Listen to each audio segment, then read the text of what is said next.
All right, a very big welcome to you, my dear listeners.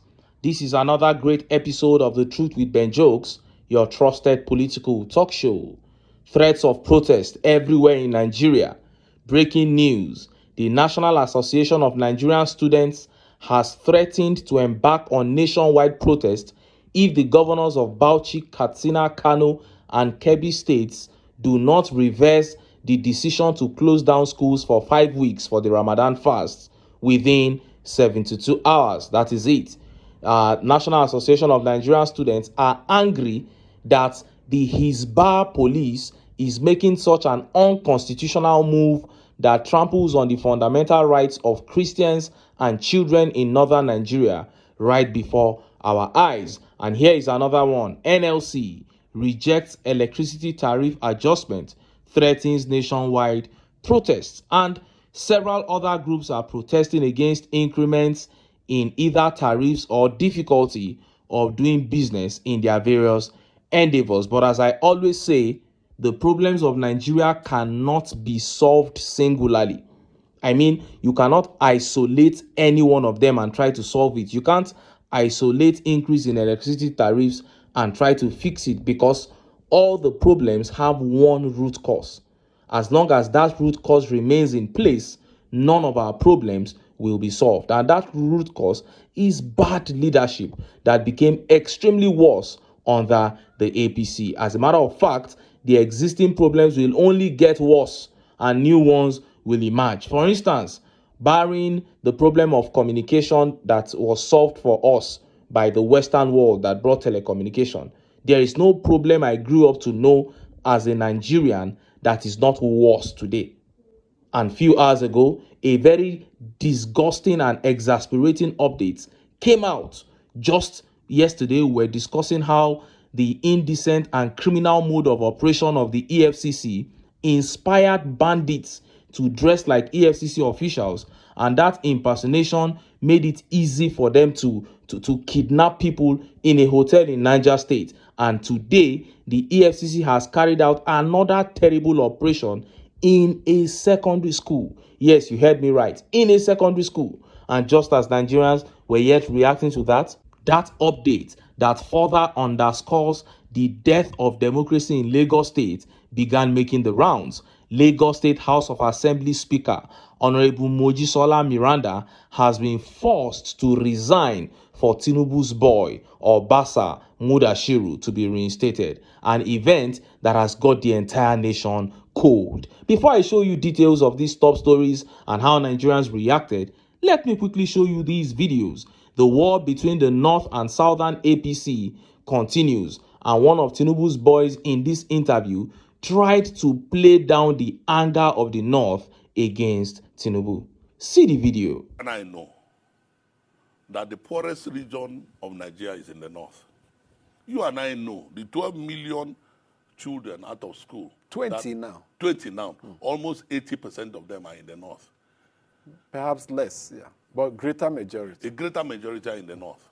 Now, what they should concern themselves, especially these people from the North who are talking about how the North are palpably angry, as if the policies of government are targeted at the North, should be to bring policies to bring down those indices. Perhaps they are saying these policies are not beneficial to the novice vote came from the North. I agree with you, but I am saying that identify the policies that are anti-North.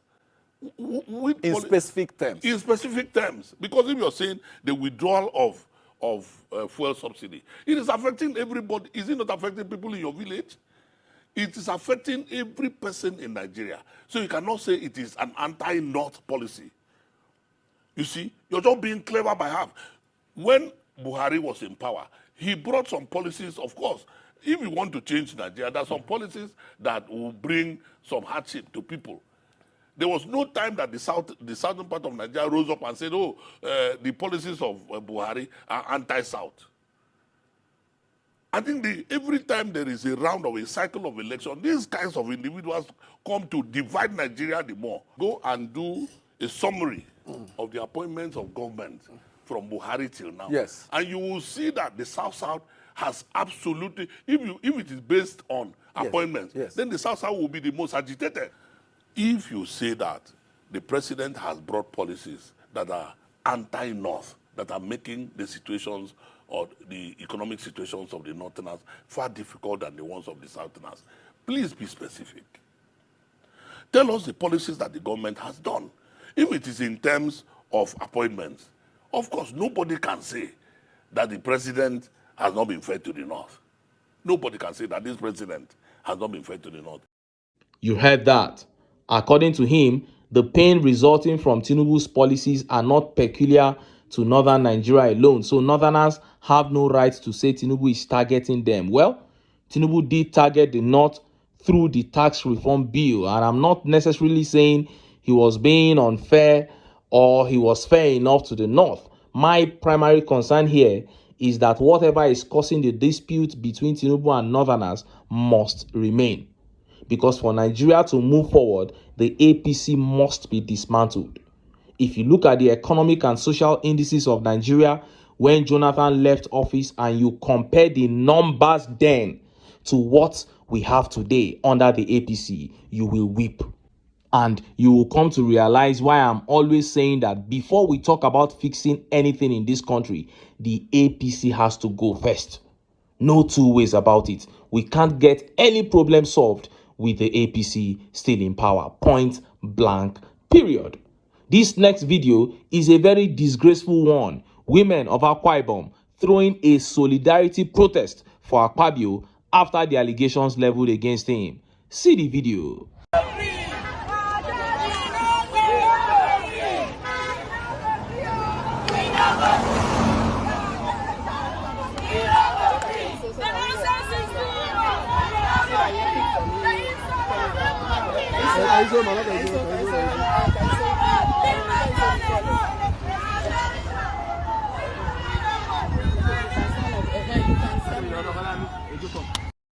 You saw that.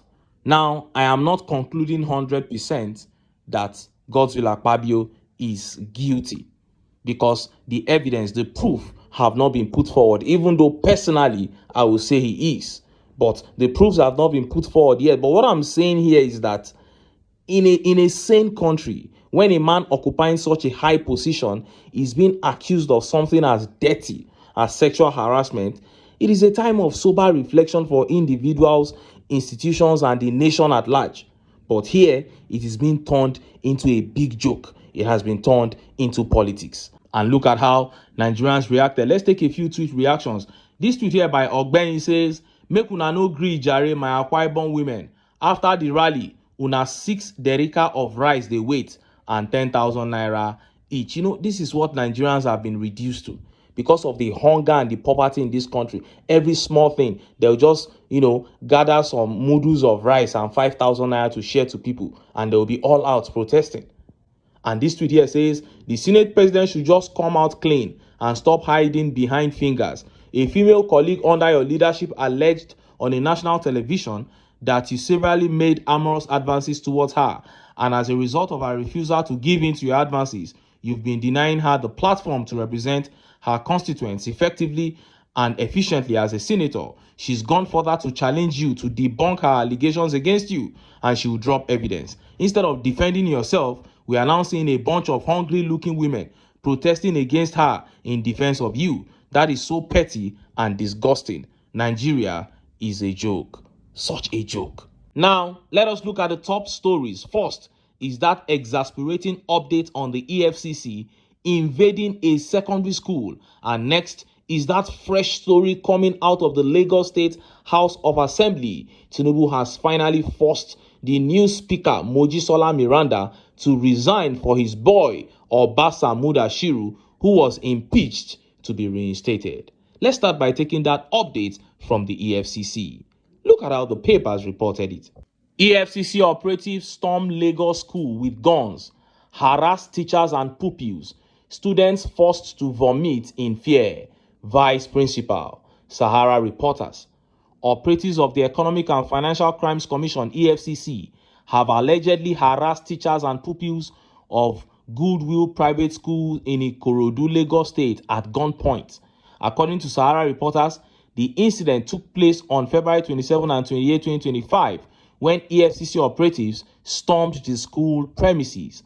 Sources within the school revealed that about 16 EFCC operatives arrived unannounced, disrupted academic activities, and began marking the school building with the inscription, "Restrain Order, EFCC, keep off, 27/2/25.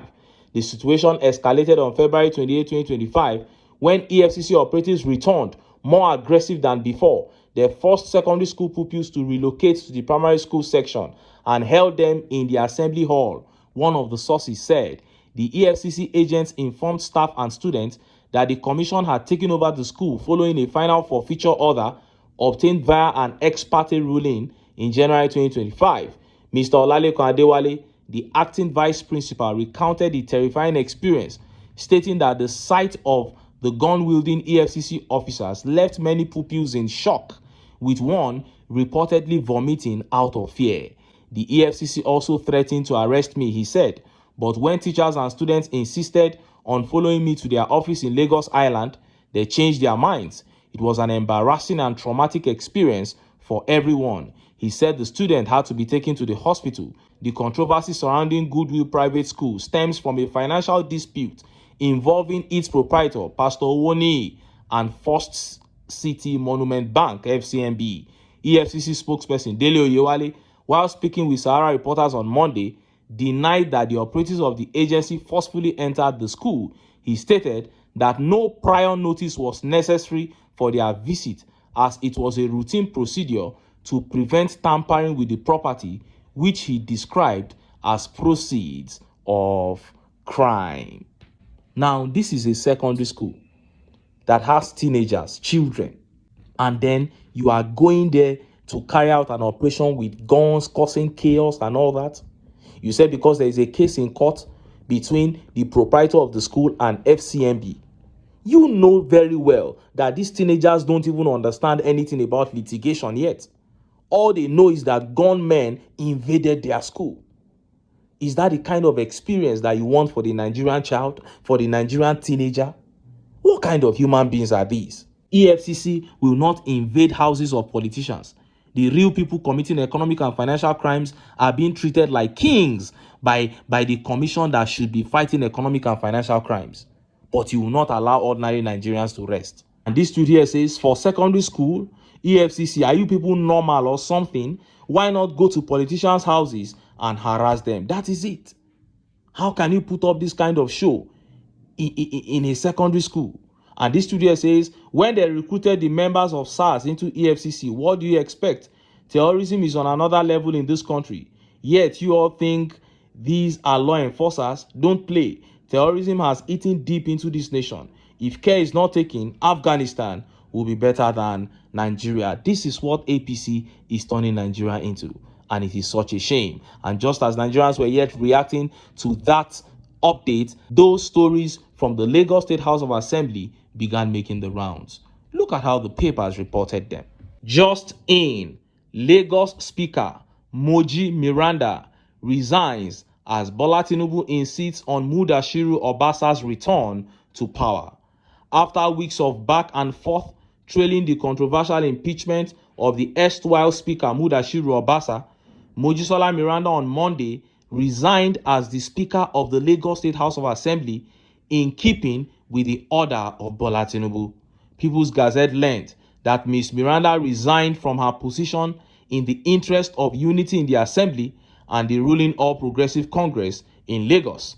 On January 13, Mr. Obasa was removed as Speaker after lawmakers learned through the Gazette's reporting that he had looted billions in procurement allocations for vehicles and other items they did not receive. Ms. Miranda was immediately named as his replacement. The Gazette also reported that since her inauguration as the Speaker, Ms. Miranda was not allowed to move into the official residence along Joel Ogunaike, Ikeja GRA, as Mr. Obasa refused to vacate the Speaker's lodge, denounced his impeachment as illegal, and vowed to remain in office. On February 14, Mr. Obasa dragged Ms. Miranda and Lagos Assembly to court to challenge his controversial removal from office. The politician insisted his impeachment did not follow due process, seeking immediate reinstatement. I have resumed and I remain the Speaker of the Assembly, Mr. OBASA said after storming the parliament with police and state security service detail. Critics also slammed Tinubu's order seeking Mr. Obasa's reinstatement as a threat to democratic survival, insisting Mr. Tinubu should allow the rule of law to take its course on that matter. And of course, as soon as Mojisola Miranda resigned, she was sworn in as the deputy speaker. Then OBASA, who was impeached just weeks ago, was reinstated as the Speaker of the Lagos State Assembly, just as Tinubu commanded. Look at it. Mudashiru OBASA has returned as Lagos Assembly Speaker after Miranda's resignation, restoring the House's previous leadership structure. And look at how Nigerians reacted to the resignation of Mojisola Miranda. Let's take some of the tweet reactions. This tweet here says, the owner of Lagos has told her to resign. The only governor of Lagos State till date is Tinubu. Others after him were mere representatives. They dare not go against his authority. That is it.